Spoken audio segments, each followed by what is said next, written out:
नमस्कार नितिन जी, नमस्कार। नमस्कार दोस्तों। स्कूल के बच्चे भी मैं देख रहा हूँ। स्कूल के बच्चे मुझे लगता है कि एम्बेसडर होते हैं अनऑफिशियल ऐसी बातों के जो हम पेरेंट्स को सिखाना चाहते हैं, समाज को सिखाना चाहते हैं, लोगों को सिखाना चाहते हैं। आज हम यहाँ सड़क सुरक्षा अभियान के तहत मंत्री जी से बातें करेंगे। इन्होंने जो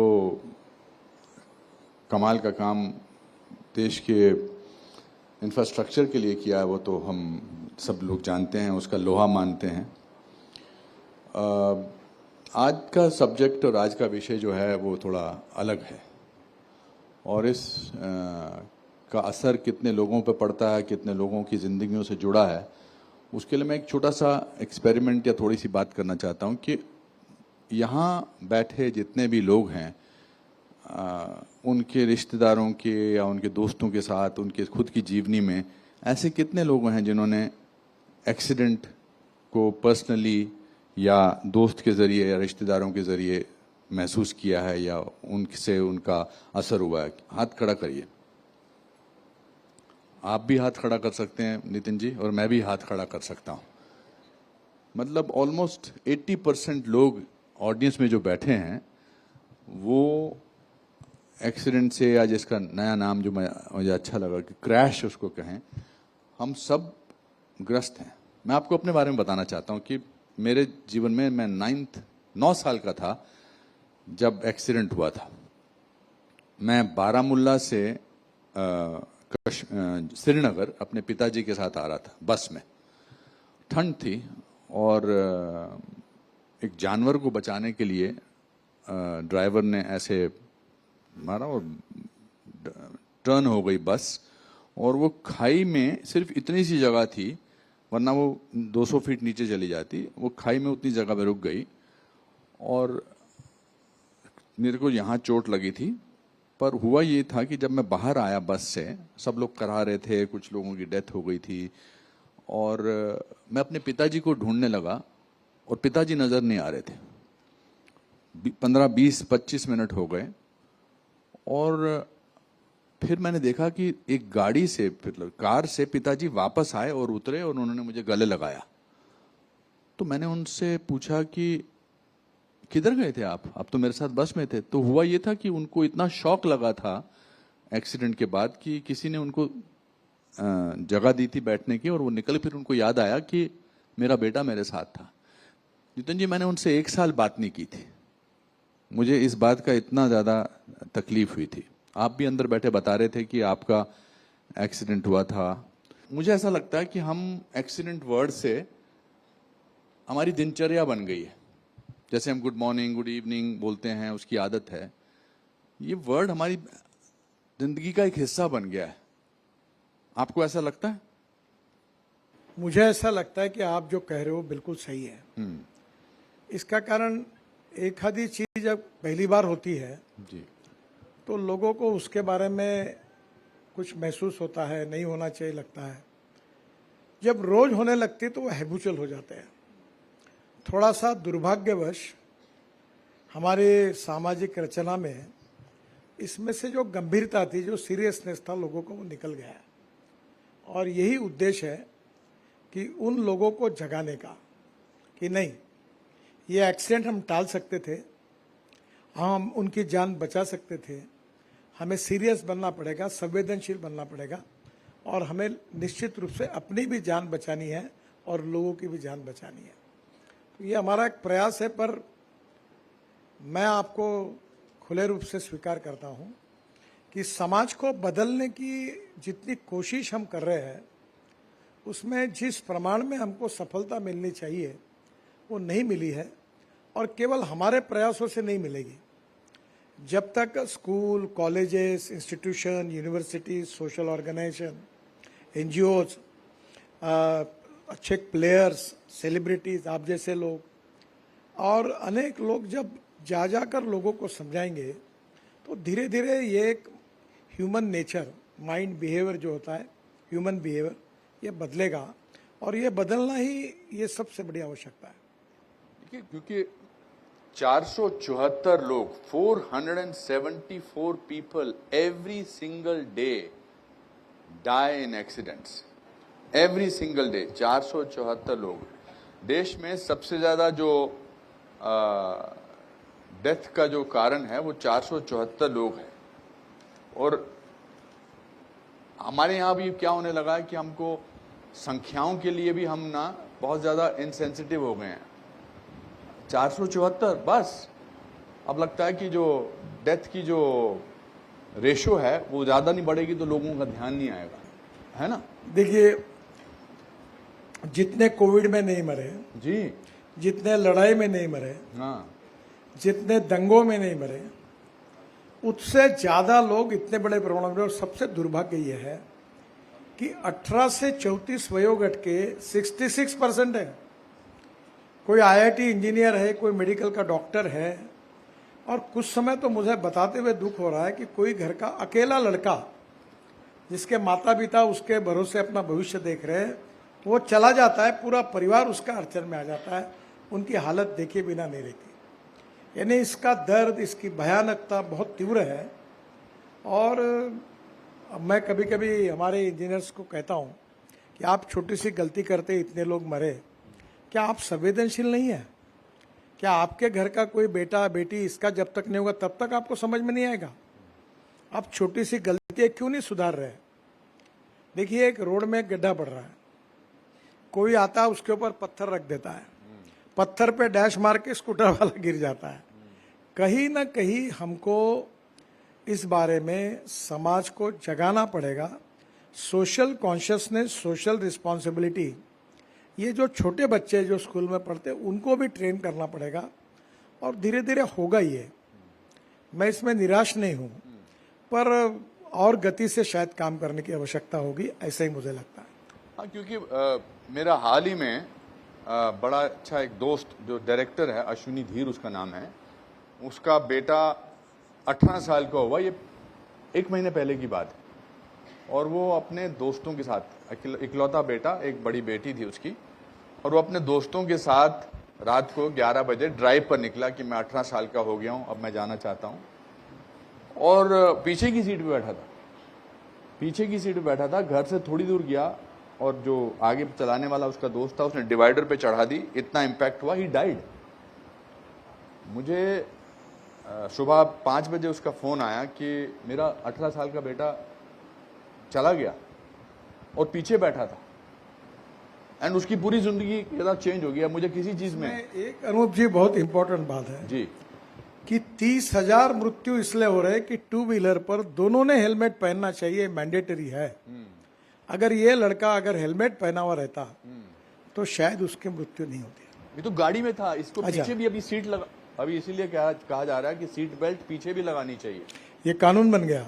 हाँ, हमने ऑटोमोबाइल इंडस्ट्री को मैंडेटरी किया है कि सामने तो आपके बेल्ट लगेगा ही, पीछे भी लगाना पड़ेगा, और नहीं बजाएगा तो वो बजते रहेगा हॉर्न वहां का. पर मुझे ऐसा लगता है कि मैं आपको एक छोटी सी बात बताऊं. जी जी प्लीज. ये जो साइरस मिस्त्री है जी, ये पीछे में अगर उनका सीट बेल्ट लगा हुआ रहता तो उनकी मृत्यु नहीं होती.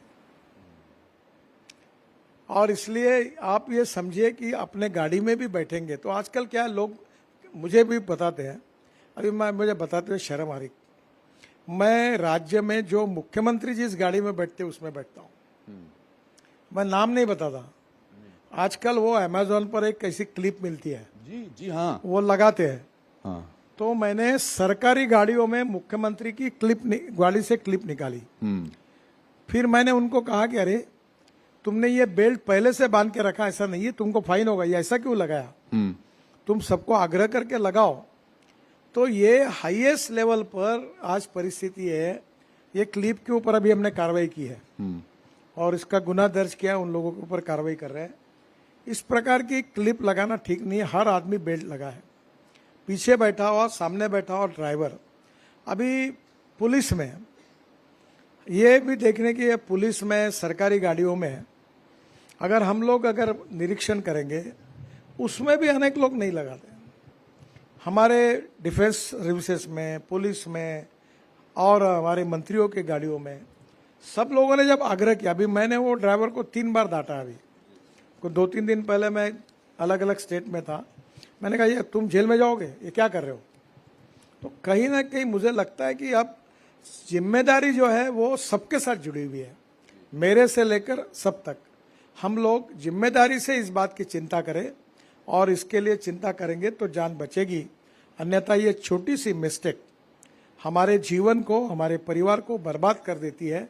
इससे बोध लेकर हमने कॉशियस बनना चाहिए, यही मेरा अनुरोध है।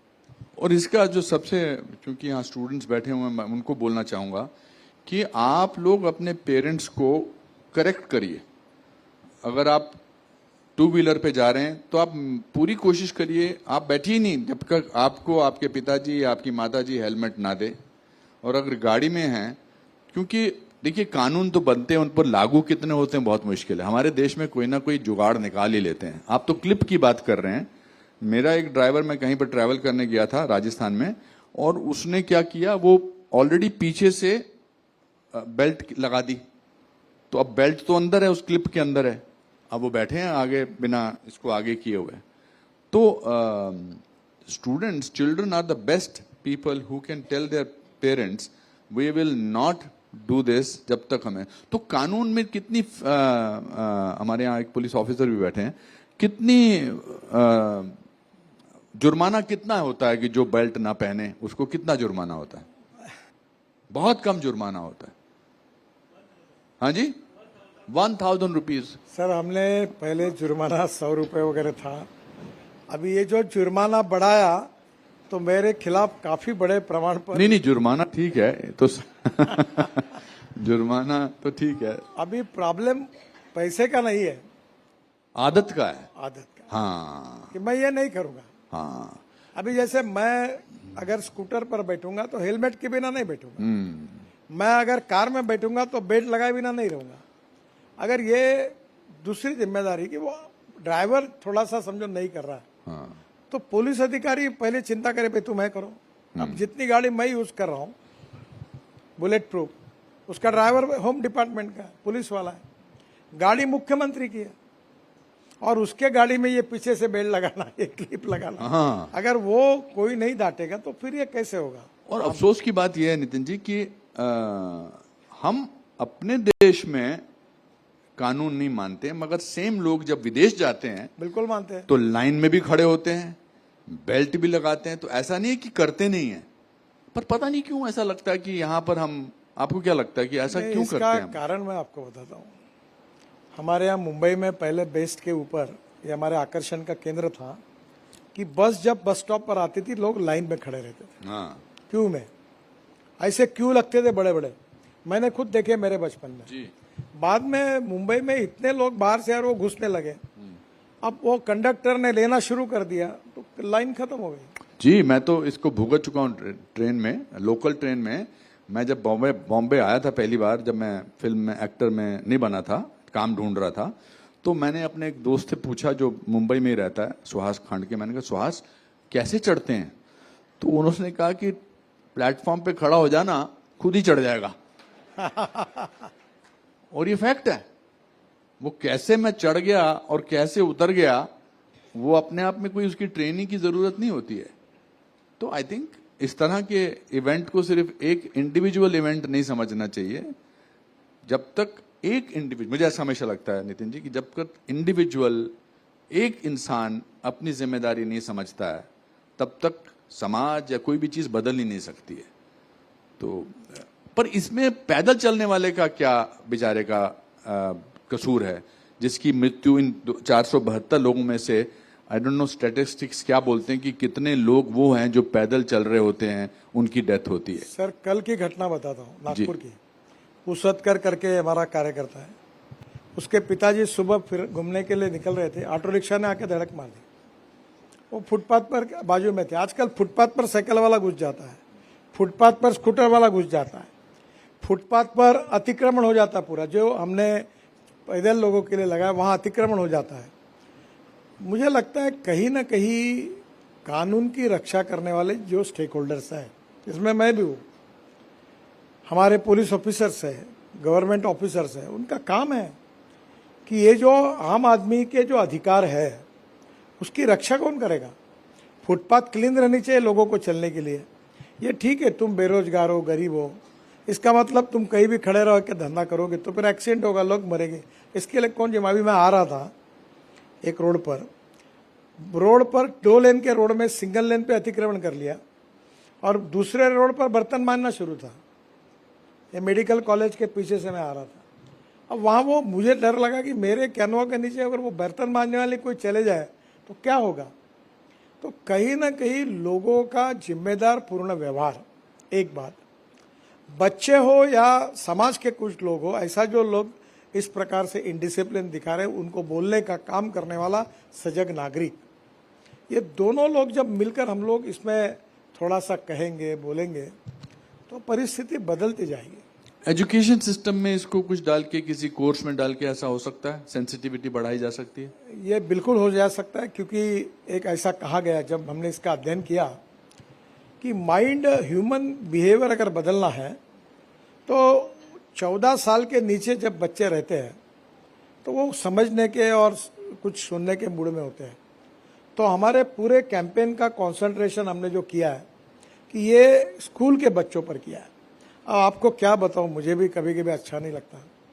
10,000 बच्चे केवल इसलिए मर रहे हैं कि स्कूल कॉलेज की एंट्री और एग्जिट इसमें हमने सुधार नहीं किया, इसलिए 10,000 बच्चे मर रहे हैं। 30,000 लोग इसलिए मर रहे हैं कि वो हेलमेट नहीं पहन रहे। यानी ऐसी छोटी छोटी बातों के लिए हजारों से लोग मर रहे हैं।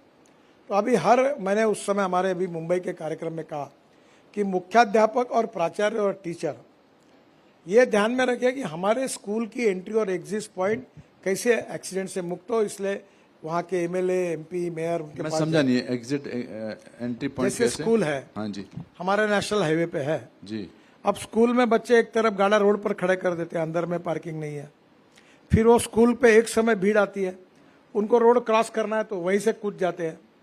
फिर ऐसे जगह फुट ओवर ब्रिज चाहिए। अगर वो फुट ओवर ब्रिज अगर स्लोप वाला होगा और लिफ्ट होगी तो बच्चे चले जाएंगे। तो कारपोरेशन को, डेवलपमेंट अथॉरिटी को, पीडब्ल्यूडी को, एनएचआई को बोलना चाहिए कि भाई ये करो। फिर दोनों गेट के डिजाइन अच्छे कर लेने चाहिए। आप इतनी अच्छी बिल्डिंग बना रहे हो, थोड़ा सा एंट्री और एग्जिट पॉइंट ठीक से बनाना चाहिए। अब मैंने राज्य सरकार को कहा कि आप हर स्कूल में जो एक्सीडेंट होते हैं उसके लिए 1,000-2,000 करोड़ का फंड रखो और वो एमएलए और एमपी भी अपना फंड खर्चा कर सकते, तुम भी दो, ताकि रोड वहाँ का ठीक डिजाइन हो जाएगा। तो ये नहीं हो पाएगा। जैसे मैंने अभी आपको कहा अजनी चौक, मैं पालक मंत्री था नागपुर का, नागपुर में रिंग रोड नहीं था पुराने काल में। ये कांग्रेस नगर न्यू इंग्लिश में बच्चे आंदोलन करते थे, खूब बच्चे मर गए ट्रक के नीचे। अजनी चौक में 200 लोग मर गए। फिर हमने यहाँ के सेंट्रल रिसर्च रोड ऑर्गेनाइजेशन से अध्ययन करवाया, उन्होंने कुछ नहीं किया। वो बीच वाला रोड बंद किया, नई एंट्री की और रोड रीडिजाइन किया। अब आज 25 साल हुए, एक भी एक्सीडेंट नहीं हुआ। मैं हमेशा मानता हूं कि अगर कोई इंसान कुछ करना चाहता है तो वो हो सकता है, ऐसा नहीं है कि वो नहीं हो सकता। आपने बताया कि 25 साल में आपको एक बात बताता हूँ जी। मैं महाराष्ट्र का पीडब्ल्यू मिनिस्टर था। आप कभी पुणे से कोल्हापुर गए होंगे, वहाँ एक जयसिंहपुर पर के शहर है। पुराने समय रोड बने, उसमें पॉलिटिकल इसकी जमीन लो, उसकी जमीन लो, तो रोड कर बन गया। एक जगह पर 250 लोग मर गए। वो बाद में मैं मंत्री बना तो एक अपघात निवारण कमेटी हुई, तब उसमें वो निकला। अभी वो एनएच का मैं मंत्री बना, मैंने वो हटाया और पूरा स्ट्रेट रोड बनाया। अब एक्सीडेंट नहीं हुआ। पर मुझे इस बात का दुख है कि मैं ये करने में जो देरी हुई उसमें 200-250 लोगों ने अपनी जान गंवाई।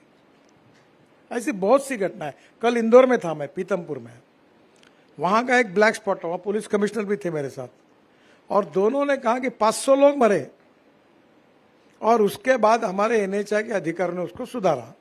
तो मैंने उसको धन्यवाद दिया, पर प्रश्न पूछा कि 500 लोग मरने तक तुम क्यों राह देख रहे थे, इतना देरी क्यों हुई। कहीं ना कहीं समाज का, समझदार लोगों का और अधिकारियों का भी व्यवहार ऐसा होना चाहिए। मैंने अधिकारियों को पावर्स भी दी है कि एक्सीडेंट होने के बाद क्यों हुआ ये समझो और तुरंत उसको रेक्टिफाई करो। तो हमारी भी गलती है बहुत इसमें। अब एक बात हास्यास्पद है, मैंने कहा कि हमारे देश का हर व्यक्ति ये ओलंपिक स्टैंडर्ड का खिलाड़ी है, ऐसे समझो। ये रोड के बीच में रखा है ना, वो अपना छलांग मार के, कोई शर्म नहीं आती उसमें, कूद के लोग उधर कूदते हैं।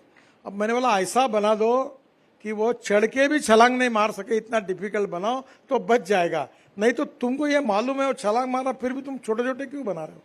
तो हमें भी कुछ बदलना होगा, ये समझते हुए कि लोगों का बिहेवियर कैसा है। ऐसा बना देंगे कि जा ही नहीं पाएंगे वो।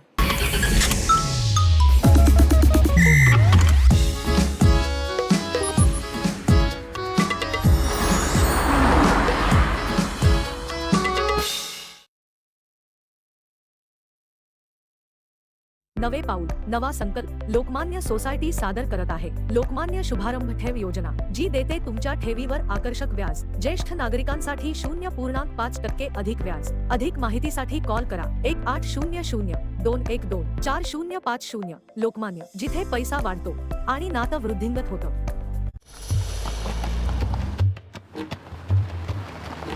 चालवताना इतकं आरामशीर की विचारू नका, आणि विजिबिलिटी इतकी चांगली की मला नेहमी सेफ फील होतं। आधी जेव्हा मी दूरच्या डिलिव्हरीला जायचो तेव्हा थकून जायचो, पण आता इंट्रागोल्ड आहे ना, दूरची डिलिव्हरी, आरामशीर प्रवास, लोड पण सेफ आणि मी सुद्धा। ह्याचा अतुलनीय आरामदायीपणा आणि मजबूत लोड बॉडी उचलते जास्त लोड। टाटा इंट्रागोल्ड पिकअप्स, सक्सेसचा मंत्र।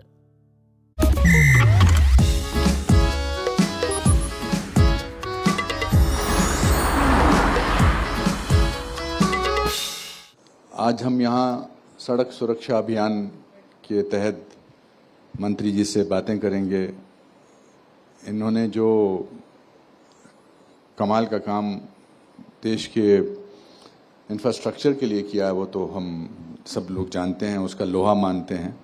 आप जो हैं ज़बरदस्त फ्रीवेज, लॉन्ग वेज बनाते जा रहे हैं, उस पर जाते ड्राइवर के अंदर का शैतान जाग जाता है हैं कि मैं, ये तो मक्खन जैसी सड़क है, अब मैं अपने ड्राइविंग स्किल्स ढूंढता हूं, तो उसको मजा ही नहीं आता है जो 60 की स्पीड में या 70 की स्पीड में, उसको कैसे रोक सकते हैं? बिकॉज हमारे यहाँ जुगाड़ ढूंढ लेते हैं। कल इंदौर में नेट्रेक्स करके है जी, जो ऑटोमोबाइल में टेक्निकल इंस्टीट्यूट है भारत सरकार का, वहाँ मैं गाड़ी में बैठा टेस्ट करने के लिए। वो 310 किलोमीटर पे गाड़ी चली थी, 310 फरारी गाड़ी थी, मैं बैठा और वो पूरा घूम के मैं आया। देखिए, रोड उस प्रकार के बन सकते हैं, लेन डिसिप्लिन का पालन करना चाहिए। अब रोड अच्छे बनना जरूरी भी है, विदेशों में बने हैं, बहुत जरूरी है, पर रोड बनाते समय जब लेन डिसिप्लिन है कि ट्रक और बस ने कौन से लेन में जाना, ओवरटेक कैसे करना, ये करना होगा। उसमें अगर मिसबिहेव करेंगे, कहीं भी घुसा देंगे तो एक्सीडेंट होगा। तो कहीं ना कहीं हमें रोड अच्छे बनेंगे, थोड़ी स्पीड भी बढ़ाएंगे, समय कम होगा, लॉजिस्टिक कॉस्ट कम होगी, समय बचेगा, फ्यूल बचेगा, पर उसके साथ साथ हमको जिम्मेदारी पूर्ण इसका उपयोग करना चाहिए। तो ये कैसे होगा? मतलब देखिए, मैं भी मानता हूं, मैं भी आपके स्टाफ से कह रहा था कि देखिए, हम यंग देश हैं, हम यंग कंट्री हैं, हमें आज़ाद हुए 78, 76, 7 ईयर्स हुए हैं। उससे पहले 1000 साल तक हम पर बाकी लोगों ने राज किया। तो it will take a little time to understand. मुझे लगता है कि आज का जो यूथ है, जो आज के युग है, वो फिर भी थोड़े सेंस ऑफ रिस्पॉन्सिबिलिटी है उनकी, पर ये हम तब तक चेंज कैसे करेंगे? हम अभी तक कह रहे आ रहे हैं होना चाहिए, पर ये कैसे होना चाहिए से होगा, आपको क्या लगता है? देखो, इसमें दो बातें हैं जी। कानून के प्रति डर भी नहीं और सम्मान भी नहीं, ऐसी एक विचित्र अवस्था है। इसको सुधारना होगा। अच्छे भाव से बच्चों का ट्रेनिंग करके भविष्य के नागरिक हैं, लोगों को सोशल ऑर्गेनाइजेशन के द्वारा, एनजीओस के द्वारा, कॉलेज, एजुकेशन इंस्टीट्यूशन, यूनिवर्सिटी के द्वारा। अब दूसरी बात हो गई, ये भी अच्छी हो गई, इंटेलिजेंट ट्रैफिक सिस्टम आई। तो अगर आपने लेन डिसिप्लिन का पालन नहीं किया तो आपको गाड़ी का नंबर और फोटोग्राफ आ जाता है, और आने के बाद टिकट बन के आपके घर में फाइन आता है। अब लोग डरने लगे। अभी मुझे वर्ली बांद्रा सी लिंक पर उन्होंने, मैं तो दिल्ली रहता हूँ, मेरे नाम से गाड़ी है मुंबई में, तो 2 बार फाइन भरना पड़ा। अच्छा। क्योंकि वो कैमरा में आ गया तो कोई बचा नहीं सकता। पहले क्या था, पुलिस वाला, आरटीओ वाला गया, हाँ ऐसा है वैसा है, इसका बेटा वो आमदार है, ढकाना, अच्छा चल, बाकी भी कारणों से होता था। अब मैनेज करना मुश्किल हो गया। तो धीरे धीरे ये सिस्टम ऐसी बनी है कि अब लोग स्फूर्त रूप से करें, ये हमारा भाव है। नहीं करेंगे तो कैमरा में कैच होंगे तो उनको पैसा दंड भरना पड़ेगा। अब दंड भरे बिना भी कोई उपाय नहीं है, दोनों बातों पे काम करें। अभी तो पार्लियामेंट में वो गुड समैरिटन एक्ट भी पास हुआ है। मैं ऑडियंस को समझाने के लिए बोलना चाहता हूँ कि अगर कोई एक्सीडेंट होता है और कोई इंसान, पहले डर होता था कि मैं इसकी हेल्प करूंगा, ये जो दुर्घटना में जख्मी हुआ है तो मेरे को पुलिस 1000 सवाल पूछेगी, इसलिए मैं नहीं जाता। अब तो पार्लियामेंट में पास हो गया है कि आप उनकी हेल्प कर सकते हैं तो आपसे पुलिस कोई सवाल नहीं पूछेगी, और उसका इनाम भी आपने रखा है उस इंसान के लिए जो इस तरह करता है, जो हॉस्पिटल ले जाता है, बचाता है। 5000 है। अभी अंदर आप बात कर रहे थे और आपने किसी को बोला कि 25000 कर दीजिए। अभी 5000 वो है। हाँ, मैं कमिट नहीं करवा रहा आपसे। नहीं मैं बिल्कुल मंत्री हूँ, मैं आपको कमिट कर रहा हूँ जी कि मैंने उसी दिन मीटिंग में जाहिर किया कि 5000 को कोई महत्व नहीं, 25000 करो। दूसरा हमने किया जी कि जैसे अब एक्सीडेंट होगा जी और उसको पुलिस अपने रिकॉर्ड में नोट करेगी, वो कंप्यूटर पे, वेबसाइट पे आएगा और एफआईआर दर्ज करके रिकॉर्ड तैयार हो जाएगा, तो 7 दिन का खर्चा मिनिमम 1.5 लाख रुपए या खर्चा वो हम तुरंत उस हॉस्पिटल को देंगे। ये भी हमने किया है। बाद में उसके इंश्योरेंस के पैसे भी है, डेथ होने के बाद वो भी मिलते हैं।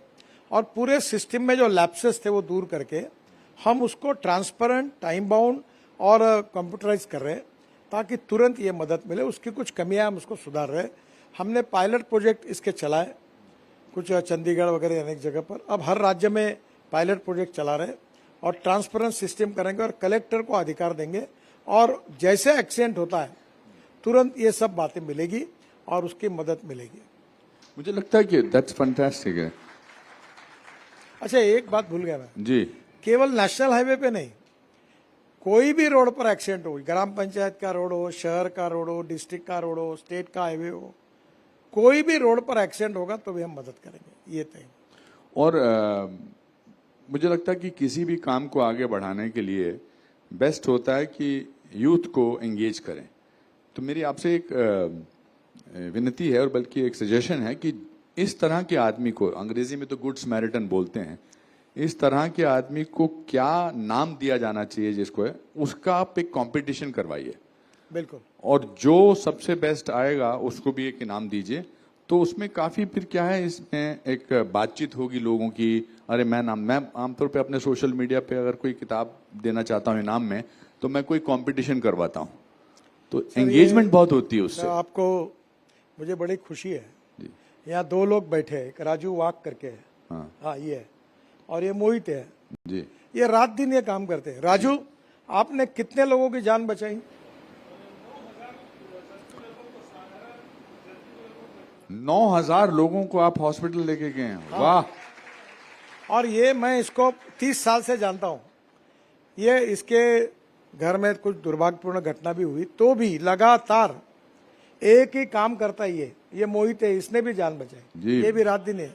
5000 लोगों की क्या।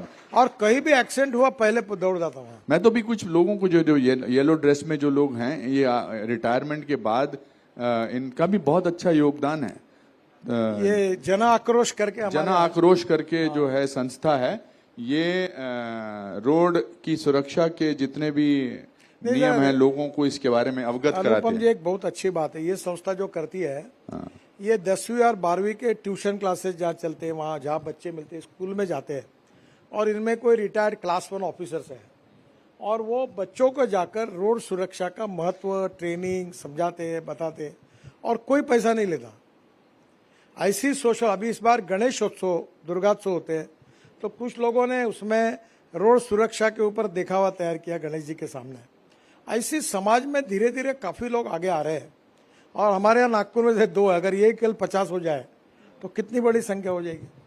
तो वही मैं कहता हूँ कि ऐसा नहीं है कि लोग कर नहीं रहे हैं, लोग अच्छा सा बहुत अच्छा काम भी करते हैं, बहुत अच्छा। मेरा ये मानना है कि जो रूल, जो नियम हम घर में लागू करते हैं सफाई को लेकर, डिसिप्लिन लेकर, अगर वही रूल हम देश में लागू करें तो we will have a better place to live in. पर ऐसा होता नहीं है। ऐसा होने का मैं आपको तो, मैं कोई बहुत आदर्श नागरिक था और हूँ ऐसा मेरा दावा नहीं, पर मैं इधर नागपुर में 2 पार्ट होते हैं, एक शहर होता है और एक सिविल एरिया है। मैं शहर में रहता हूँ, झोपड़पट्टी, इंक्रोचमेंट और तो मेरे को आदत नहीं थी। पर मैं अभी जब फॉरेन में गया, चॉकलेट खाया मैंने, तो मेरे को शर्म आई, क्योंकि चॉकलेट लेकर मैं अपने कोट के खीसे में पॉकेट रखा हूँ, और फिर जब एयरपोर्ट में आया तो वेस्ट बैग कहाँ देखकर वहाँ डाला, क्योंकि सब लोग वही बिहेव करते थे। अब मेरे घर में ऐसे लोग हैं 50-50 पान खाते और थूकते हैं। अब आपको बताने में, हमारे देश में सबसे ज्यादा पान ठेले नागपुर में है, और दिन भर वो कत्था चूना लगाते हैं और पूरे लोग तंबाकू के साथ पान खाते हैं और खा के भाव करके थूक देते हैं। अब ये इतनी बड़ी समस्या है कि अब हमारे सामने है कि हम अच्छा साफ सफाई का काम कर रहे हैं, फिर वो कोई थूकता है तो अभी हमने कहा इसका फोटो निकालो। अभी मैंने एक स्कीम कर रहा हूं मैं कि रोड पर जो गाड़ी रखेगा उसका फोटो निकालो, उसका नंबर लाओ और उसको भेज दो। उससे अगर फाइन वसूल हो गया तो 10% तुम्हारा कमीशन, तुमको अवार्ड मिलेगा। सबको लगा दो काम को। नितिन जी, इससे ऐसा पता लगा कुछ लोग यही काम करने लगे हैं। अच्छी बात है, अच्छी बात है। हाँ। और ये अगर इतना आप अच्छा रहिए कि इनको काम नहीं मिले तो काम छोड़ देंगे। फिर इनको काम इसलिए मिल रहा है कि हर आदमी कानून तोड़ रहा है, इसलिए काम मिलेगा। मैं हमेशा आपसे, जब भी 1-2 बार पहले भी मैंने आपसे बातचीत की है, मंच पे भी की है, पर्सनली की है, आप में अंदर ये सब चीजें, ये सब भावनाएं कैसे आती हैं? आप as an individual, I am not talking you as a minister, आप कोई भी काम करते हैं, आप जब पहले नागपुर के बारे में बात करते हैं, as a citizen, as a civilian, what were who give you this values? आप अपना मजाक भी उड़ाते हैं, आप अपने घर वालों के बारे में या कुछ लोगों के बारे में बात करते हैं। ये नितिन गडकरी जी कैसे बने? देखिए, पहली बात तो ऐसे कि पब्लिक इंटरेस्ट को हमारी कमिटमेंट है। हमें इस समाज में जो समाज के आम आदमी है उनकी जान की रक्षा करनी है। अभी आपको और बताता हूँ, हमारे रोड पर मैंने हमारे बहुत रोड अभी तोड़ डाले, पर मैंने एक चिंता की कि जितने रोड तोड़े हैं उनके लोगों की पर्याय व्यवस्था करके दी। मैं नागपुर में 30,000 करोड़ के मार्केट बना रहा हूँ। ये देखो, इसके लिए जिम्मेदार हम हैं, प्रशासन है। अभी फूड मॉल नागपुर में नहीं है, लोग फुटपाथ पे पानी पूरी खा रहे हैं, चाइनीज खा रहे हैं। हमने बनाई नहीं, हमारे पास जगह पड़ी है। अगर 4 मंजिले फूड मॉल बनाएंगे, पार्किंग फ्री ऑफ चार्ज रखेंगे तो लोग रास्ते पर नहीं खाएंगे। हमारे यहाँ सब्जी मार्केट नहीं है, हमारे यहाँ पूरे सब्जी मार्केट, मटन मच्छी मार्केट अगर एयर कंडीशन अच्छे बनाएंगे तो क्यों लोग रास्ते पे बेचेंगे? तो अभी हम लोग धीरे धीरे हॉकर जोन बना रहे और मैं ये मानता हूँ कि हर आदमी को रोजगार भी मिलना चाहिए और उसको हम फैसिलिटी के रूप में अवेलेबल भी करके देना चाहिए। अगर हमने उसको अवेलेबल करने के बाद अगर कोई बैठा तो उसको उठा के निकाल देना चाहिए। आखिर मुझे बताइए कि जो मेरे मित्र का कल पिताजी का ये एक्सीडेंट में मृत्यु हो गया, कोई जान उनकी वापस ला सकता है क्या? फुटपाथ हमने दुकानों के लिए बनी है, जरूर उनका धंधा हो, पर फुटपाथ पर जो सीनियर सिटीजन चलेंगे, क्या उनके जान की रक्षा करना हमारी जिम्मेदारी नहीं है? कहीं ना कहीं हमको पब्लिक इंटरेस्ट में कुछ भूमिकाएं लेनी पड़ेगी और इसमें प्रशासकीय अधिकारियों का बहुत इंपॉर्टेंट रोल होता है। मैंने मजाक में, हमारे सब IAS ऑफिसर और ये नागपुर में आए थे, तो मैंने हंसते हुए, पुलिस कमिश्नर थे, कलेक्टर थे, NIT चेयरमैन थे, मैंने बोला, मुझे बड़ी खुशी हुई। बोले क्या हुआ? बोला शायद आपकी इच्छा नागपुर से चुनाव लड़ने की है। क्या बोल रहे बोले आप? मैंने बोला फिर ये अतिक्रमण जो रोज है फुटपाथ के, तो कार्रवाई क्यों नहीं करते? तुमको चुनाव लड़ना कि मेरे को? मैं लड़ने वाला हूं, मेरी को चिंता है वोटर की, मैं तुमको बोल रहा हूं तुम कुछ नहीं करते, ऐसा क्यों? तुम कानून का पालन क्यों नहीं करते? तो बोले नहीं सर, थोड़ा दिन दीजिए। पर मैंने आपसे सवाल पूछा था कि आप ऐसे कैसे हैं? आपकी क्लास में, स्कूल में भी, कॉलेज में भी 30-40 लोग आपके जैसे होंगे, मतलब आपकी क्लास में होंगे, वो वैसे नहीं बने। आपके अंदर ये sense of principle, sense of responsibility कैसे आई? देखिए, अब मुझे भी बताते हुए अच्छा नहीं लगता, ये एरिया है। मैं जानना चाहता हूं ताकि जितने भी लोग हों, खासकर ये बच्चे। मैं यहाँ स्टूडेंट यूनिवर्सिटी का अध्यक्ष पद लड़ा हूँ। अच्छा। मेरा स्टूडेंट लीडर करके करियर शुरू हुआ। हाँ। उस समय भुखमरी थी, पैसे नहीं थे। ये एग्रीकल्चर कॉलेज के हॉस्टल में एक हरी रेड्डी करके था, उसकी बड़ी कीमत थी हमारे दोस्तों में, क्योंकि उसके पास एक नीले रंग की विजय स्कूटर थी। तो वो, मैं उसको स्कूटर उस समय मिलती नहीं थी, तो गाड़ी की हमारी औकात नहीं थी, तो हरी रेड्डी को कहा यार मैं अध्यक्ष पद का चुनाव लड़ रहा हूँ, व्हीकल कोई नहीं, तेरी स्कूटर दे दे। तो बोले ले जाओ। अब उसकी स्कूटर लाई तो लोगों में बैठे हैं कितने, तो मैंने बोला 4 लोग बैठो और चौथा आदमी नंबर प्लेट पे हाथ रखो, और गाड़ी चलती थी। अब ये पूरे गाड़ी में चुनाव चला। यहाँ एक गांधी करके, इनको सबको मालूम है, यशवंत स्टेडियम में बहुत बड़ी एजेंसी थी और वो विजय सुपर स्कूटर के डीलर थे। एक बार वो स्कूटर को धक्का मारते हुए उन्होंने हमको देखा और वो दौड़ते हुए आए, बोले मेरे ब्रांड की बदनामी क्यों कर रहे हो? बोले आप एक काम करो, मैं देखता हूँ आप धक्के मार के चलाते हो, आप आओ, मैं फ्री ऑफ चार्ज आपको सुधार दूंगा गाड़ी आपकी। अब वो समय ऐसा था, पर धीरे धीरे हमको समझ आई। जब मेरे मित्र डॉक्टर श्रीकांत जिचकार का एक्सीडेंट हुआ, ये जो ब्रिज बन रहा है सामने, उनके नाम से हम बना रहे हैं, ऐसे अनेक लोग मर गए। मैं आपको बताता हूँ, श्रीकांत जिचकार और साइरस मिस्त्री पीछे में अगर बेल्ट लगाए रहते तो उनकी मृत्यु नहीं होती। तो इसलिए तब से यह, जब मेरा एक्सीडेंट हुआ, मैं इसके बारे में बहुत कठोर हुआ हूँ, क्योंकि मैं 2 साल भुगत चुका हूँ। 2004 में मेरी हालत कैसी रही ये मैंने अनुभव किया है, और अब मैं चाहता हूँ कि किसी के घर में ये हादसा न हो। मैं इसकी कोई भी कीमत चुकाने के लिए तैयार हूँ, पर मैं इसके बारे में कॉम्प्रोमाइज़ नहीं करूँगा। ये परिस्थिति के कारण अब मेरे बन